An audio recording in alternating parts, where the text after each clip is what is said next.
Opening the king's diagonal immediately stakes a claim in the center and prepares development. A classic beginning. Simultaneously staking a claim in the center.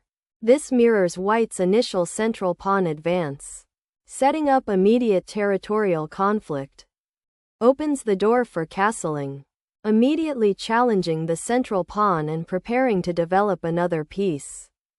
Developing a knight towards the center. This solidifies the central pawn and prepares for queenside expansion or further development. Introducing an immediate strategic dilemma for black. This bishop targets the knight that indirectly defends the e-pawn, forcing a decision on pawn structure. Establishing a fianchetto. This pawn push subtly prepares a robust kingside defense, anticipating the bishop's eventual deployment to the long diagonal.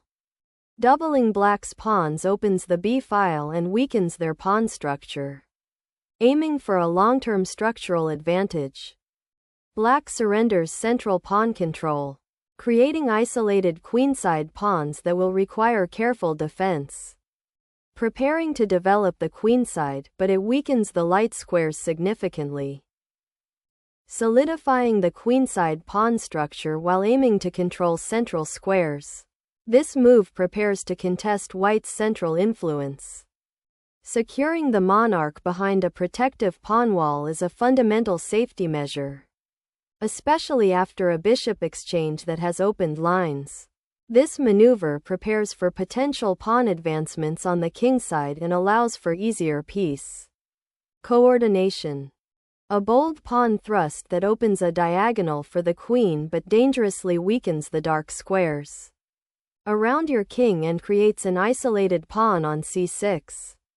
Unleashing the bishop to the long diagonal opens up attacking possibilities along that line, while also securing the pawn on c2 and preparing for potential queenside expansion. Developing the knight to e7, while seeming passive, aims to reinforce the d5 square and prepare for a potential kingside expansion with g5 or even h6. It also unblocks the dark squared bishop, allowing it to potentially find active squares later. This knight maneuver represents a quiet consolidation, seeking to improve piece harmony and gradually build a defensive structure. Reorienting the knight towards the queenside. This maneuver aims to bolster the pawn chain and potentially prepare a future advance of the c-pawn, while simultaneously creating a defensive shield for the monarch. Re-establishing contact with the d8 square. The knight strategically reclaims a crucial avenue for piece development, aiming to avoid being sidelined and potentially reinforcing the center. Shifting the knight to d3 now aims to free the c-pawn, preparing to expand on the queenside with c4, and also offers a more central outpost for the knight. This move subtly pressures black's pawn structure and hints at future pawn breaks, influencing the game's spatial dynamics. Solidifying the pawn chain and preparing to activate the queen's bishop. This move cautiously shores up black's queenside structure against white's central pressure. Solidifying central control and preparing for queenside expansion. This knight repositioning aims to enhance piece harmony and prepare for future pawn advancements, like c4, exerting pressure on the d-pawn and indirectly on the queenside pawn structure. This bishop repositions to a more active diagonal, aiming to disrupt white's central ambitions and prepare for potential pawn breaks. A daring centralization of the knight, aiming to pry open the c-file and exert pressure on black's somewhat awkward pawn structure. Instigating a central pawn trade with nd4. Black aims to disrupt white's knight outpost at d5 and potentially open the d-file, creating new attacking avenues for his queen and rooks. This maneuver also liberates the nc6, allowing it to redeploy to a more active square like f5 or b5. Reinforcing the central control and creating threats against white's kingside. The knight's new position directly challenges the pawn chain, forcing white to react defensively and potentially weakening his pawn structure if he chooses to capture, asserting central control and solidifying the queenside pawn structure. This move aims to contain black's active pieces and restrict their maneuvering potential. A curious choice, attempting to bolster the c5 pawn but simultaneously creating a potentially awkward backward pawn. On c6, this move dramatically alters the pawn structure. While it secures the c5 pawn and prepares potential advances along the c-file, it also leaves the c6 pawn as a long-term target and restricts the natural development of the queen to d7 or b7 should black wish to challenge the center more directly. The knight on d4, which was a strong outpost, now faces increased pressure and could become a liability if white manages to coordinate effectively.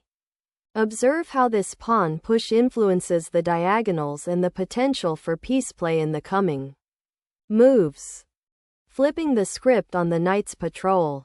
This redeployment to e3 isn't just a repositioning.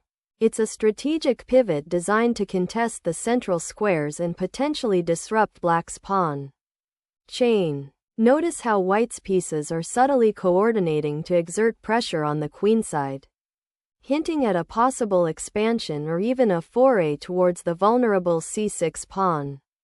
It's a quiet, yet potent, statement of intent, aiming to solidify white's control and probe for weaknesses in black's slightly cramped position.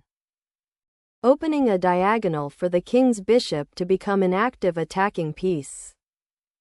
Securing the knight on c2 strategically fortifies white's central control, allowing for potential advances on the queenside or a redistribution of forces to support an e4 push, while simultaneously preventing black's knight from infiltrating further into white's territory.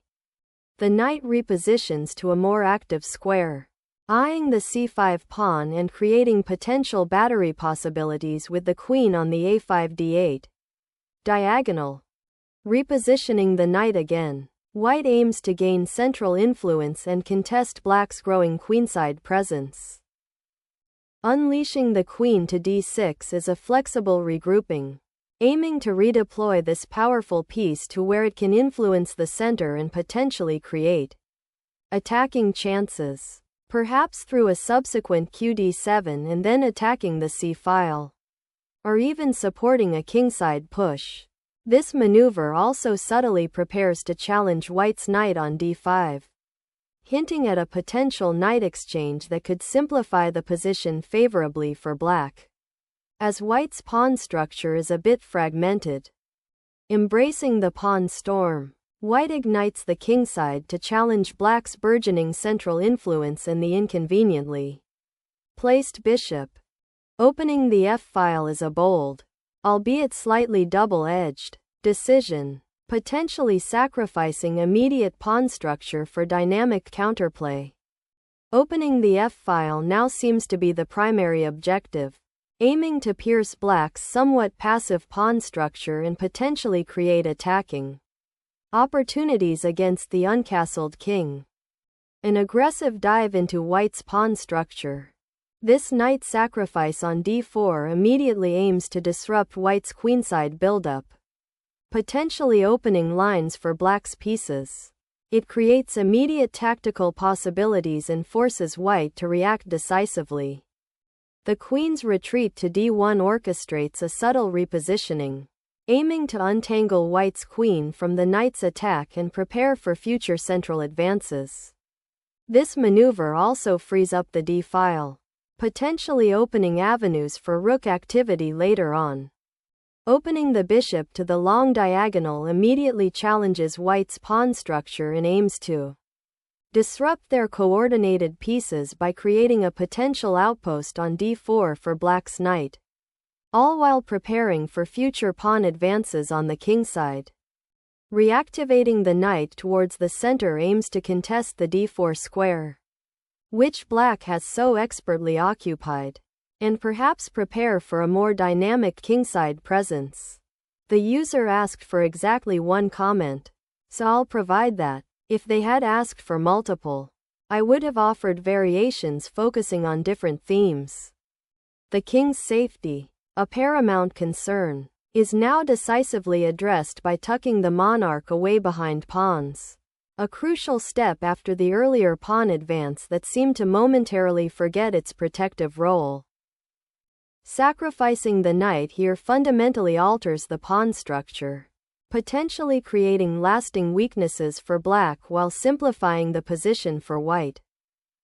Reclaiming that pawn with the knight immediately resolves the tension and opens the d-file, giving black a clear line of communication towards white's queenside. The queen's relocation to f3 aims to exploit the central pawn majority black has created, potentially forcing concessions or creating attacking chances along the f-file if black mismanages their structure. Unleashing a pawn storm on the kingside here is a bold declaration, aiming to dismantle white's central structure and open lines for your pieces, though it does weaken the pawn chain protecting your monarch. Stepping onto the e-file with the rook aims to immediately contest the open file and pressure black's central pawn structure, potentially preparing a queenside expansion later.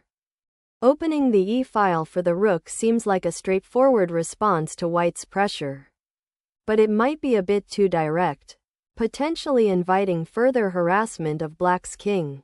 Consider how this maneuver impacts the pawn structure and the potential for piece development in the coming moves. Is this action proactively addressing the central tension, or does it reveal a slight weakness that white could exploit? A deliberate attempt to solidify the kingside and prepare a pawn advance. This move aims to prevent black's immediate threats while opening a potential avenue for queenside expansion with b4. It addresses the loose g-pawn, preventing it from becoming a future weakness that black could exploit.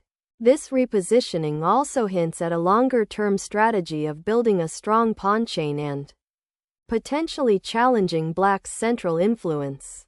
The hope is to gradually improve white's piece coordination and create more dynamic attacking possibilities. Opening the f-file suddenly provides a direct avenue for your rook, potentially bypassing white's rather static knight placement and creating immediate pressure on their kingside structure. Opening the file with the rook is a crucial step, aiming to challenge black's pawn structure and generate attacking chances on the kingside, while simultaneously addressing the vulnerability created by the pawn push. Unlocking the queenside pawn majority with c5 injects immediate tension and challenges white's central pawn structure, aiming to disrupt white's development and create dynamic play. Unleashing the kingside pawn storm creates immediate pawn structure imbalances, potentially opening lines for your rooks but also weakening your own king's safety. The bishop retreats to its former square, offering a fresh perspective on the king's flank and preparing for potential regrouping maneuvers, all while maintaining its watchful eye on the central dark squares which are now more open due to the recent pawn exchange. Shifting the knight to f2 seems to be a strategic retreat, aiming to redeploy it to more active squares, potentially h3 for flank pressure or g4 to support the pawn chain's advance, while also clearing the e1 square for potential rook operations down the central file. Unleashing the rook to f7 immediately challenges the open file that white's last move implicitly claimed, creating a dynamic clash where black intends to exploit the newly generated potential. Disengaging the knight from the central melee and repositioning it toward the queenside appears to be a cautious strategy, aiming to either reinforce the queenside defense or perhaps redeploy for an eventual attack along the b-file, but it leaves the kingside potentially exposed to further pawn advances from black's formidable g-pawn. Unleashing the queen like a battering ram, black initiates a daring central thrust, seeking to pry open white's pawn structure and exploit the exposed king. This aggressive queen sortie aims to disrupt white's nascent kingside fortress by directly challenging the g3 pawn, forcing white into immediate defensive calculations. The queen's foray to f4 also prepares to challenge control of the crucial d4 square, potentially creating weaknesses for white's pieces. If white is unprepared for this direct confrontation, black could seize the initiative and create dangerous attacking chances. Shifting the queen to the second rank re-evaluates the immediate attacking prospects while also preparing to potentially reroute the piece for better central influence or to support a kingside pawn advance. A subtle but important repositioning given the locked pawn structure. A bold gambit, sacrificing material to inject life into a somewhat stagnant position, potentially unraveling white's pawn structure if white isn't careful. Seizing the open file after the exchange is paramount, establishing an immediate threat to black's isolated d4 pawn and opening a critical avenue for your rooks to dominate the board. Black's queen, now liberated from its defensive duties, boldly occupies the central files, threatening to disrupt white's rather passive setup. White recaptures the pawn, initiating a significant simplification that could steer the game towards a queenless middle game or even an endgame, where the doubled c pawns will be a persistent structural weakness for black to defend. This bishop's new lease on life, finally stepping onto the open diagonal after a long period of inactivity, immediately targets white's central pawns and creates potential threats on the kingside. The knight's journey from the edge of the board to this central square finally grants white a more active piece, potentially supporting a kingside expansion or challenging black's cramped queenside structure. Black's bishop now occupies a commanding central diagonal, influencing the white king's defensive perimeter and potentially creating future complications. A strategic realignment begins as white pivots their rook to the third rank, preparing to contest the critical open c-file and potentially reinforce the kingside should opportunities arise, while also considering a repositioning towards the d-file if black fails to address the growing pressure on that central pawn structure. Consolidating your bishop's influence on the long diagonal and offering potential support for a future kingside pawn advance to disrupt white's kingside structure.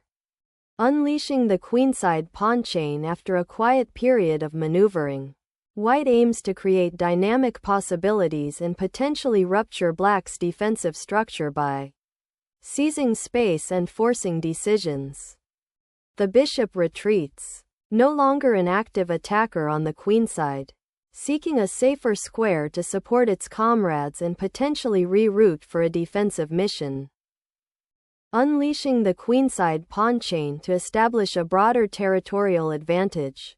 This advance simultaneously aims to restrict black's rooks and potentially create a passed pawn down the b-file should the opportunity arise.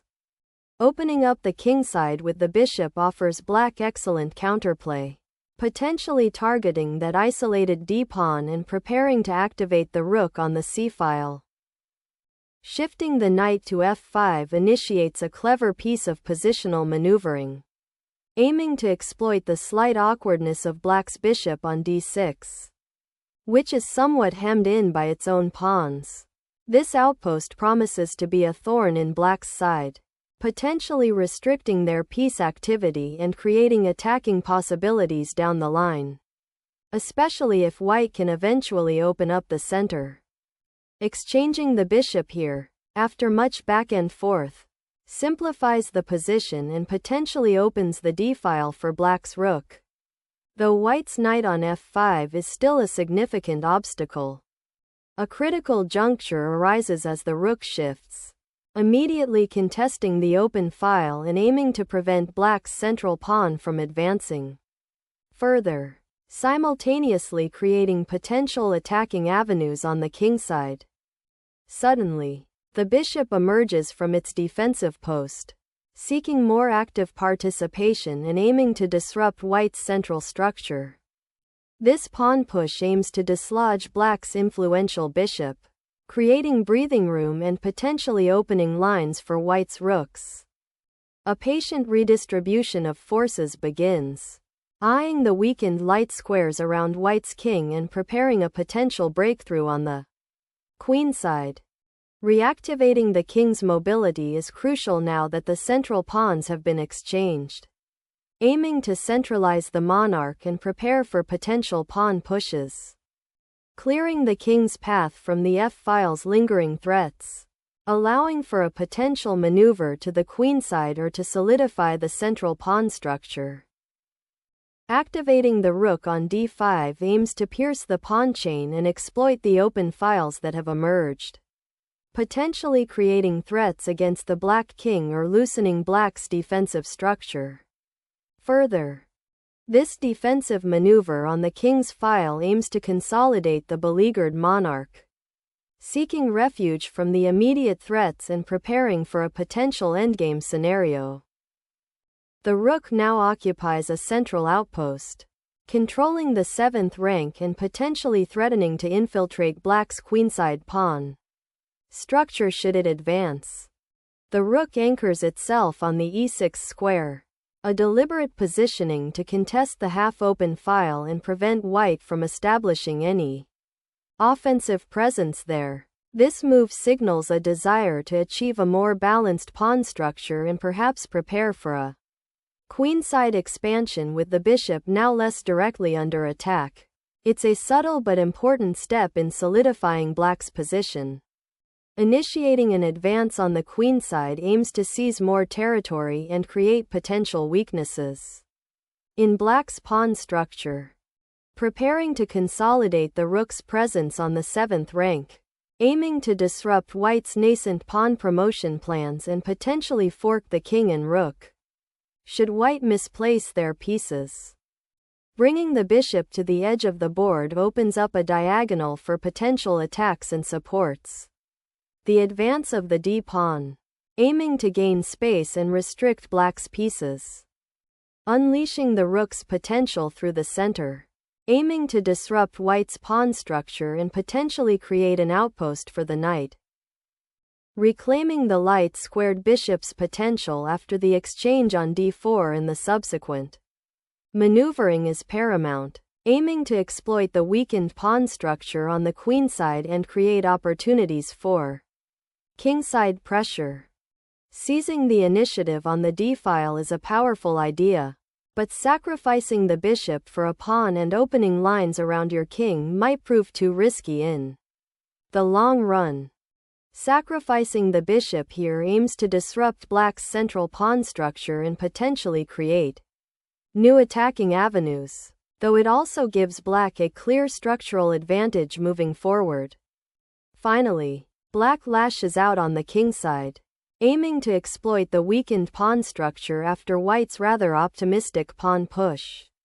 The initiative has swung dramatically, and capturing this pawn throws white's meticulously built central fortress into disarray, potentially opening lines that were previously well defended. The rook now lurks menacingly on the 7th rank, an unwelcome guest poised to disrupt black's already precarious pawn structure, potentially exploiting the exposed king. The rook's relocation to the 3rd rank opens up the c-file, potentially creating immediate pressure against white's kingside, especially if the bishop retreats, allowing for a potential doubling of rooks. Unleashing the pawn's potential as an advanced battery, threatening to bust open black's queenside pawn structure and drain its defensive resources. Suddenly, the pawn on c4, seemingly insignificant moments ago, transforms into a spearhead, a tangible threat to white's entire queenside structure and a potential gateway for black's remaining forces. Pushing the pawn offers the tantalizing prospect of creating a passed pawn, a potential game winner, but it also exposes the king's flank, a risky gamble this late in the game. The d-pawn's final march toward promotion, A desperate gambit now that its support has vanished.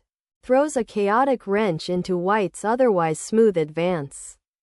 Seizing the open diagonal with the rook, this forces the black king into a precarious square, aiming to exploit the weakened pawn structure and create mating threats. King safety, after the dizzying exchange of pieces, is now paramount, and the monarch's journey towards the center, though seemingly a standard endgame maneuver, carries a significant risk of exposure amidst the still potent pawn structure. Suddenly, the isolated rook on the 7th rank becomes a potent attacking force, poised to disrupt black's already compromised pawn structure and threaten further incursions. The rook reclaims its fighting position on the 4th rank, aiming to disrupt white's fragile pawn chain and potentially create threats on the queenside. Relocating the monarch to the center anticipates the imminent pawn race, aiming to leverage its support in the endgame that's rapidly developing. Seizing the initiative with this pawn thrust aims to destabilize white's consolidated position and create counterplay through the exposed king. The rook's repositioning now targets the still stuck pawn on the 7th rank, aiming to create an unavoidable threat and force a decisive concession, while simultaneously entangling the knight from its passive defensive duties and opening avenues for it to participate in the offensive action. A desperado sacrifice. Black throws the pawn into the fire hoping to create chaos.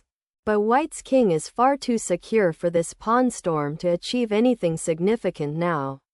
The plan has fallen apart.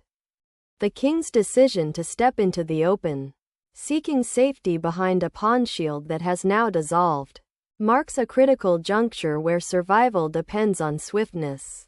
This sequence, culminating in the recapture, doesn't just eliminate a piece. It reshapes the battlefield, transforming what was a tense stalemate into a stark race against time for the remaining forces.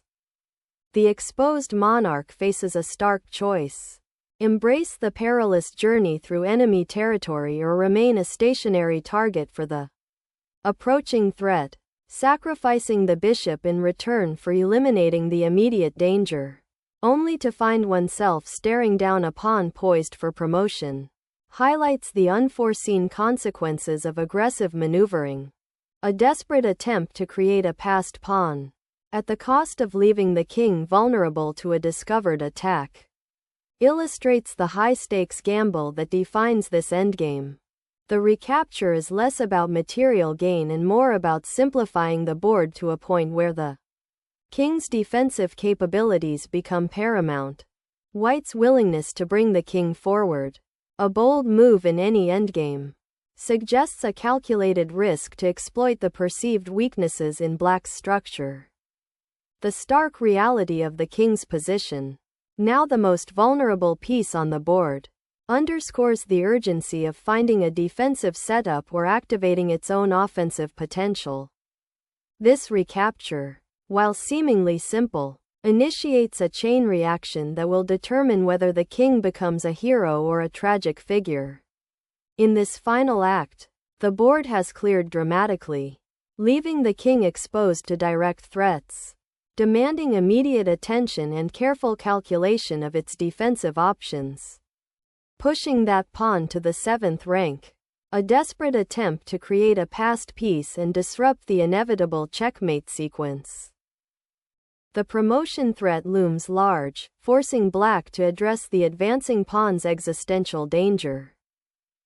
The pawn's triumphant march to the final rank heralds the end of this protracted struggle. A stark reminder that even the most complex positional maneuvering ultimately succumbs to the relentless pressure of a past creation. Awakening the dormant queen to reclaim the initiative and menace the enemy king through a decisive promotion seals the win. Unleashing a final check, black forces white's king into a desperate corner as the queen promotion looms, aiming to disrupt any lingering hope of a checkmate defense and secure a material advantage through this final tempo.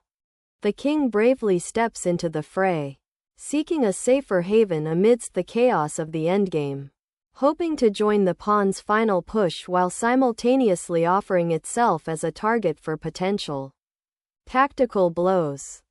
The king finds itself exposed as the queen initiates a relentless chase, forcing the monarch into a perilous dance across the board. The king retreats to safety, a necessary repositioning to avoid immediate threats after the queen's daring raid. Unleashing a final check, black's queen sacrifice aims to disrupt white's immediate reinforcement and potentially create mating threats, showcasing a desperate but theoretically sound attempt to complicate the endgame by forcing a perpetual check or a win if white miscalculates the king's escape routes.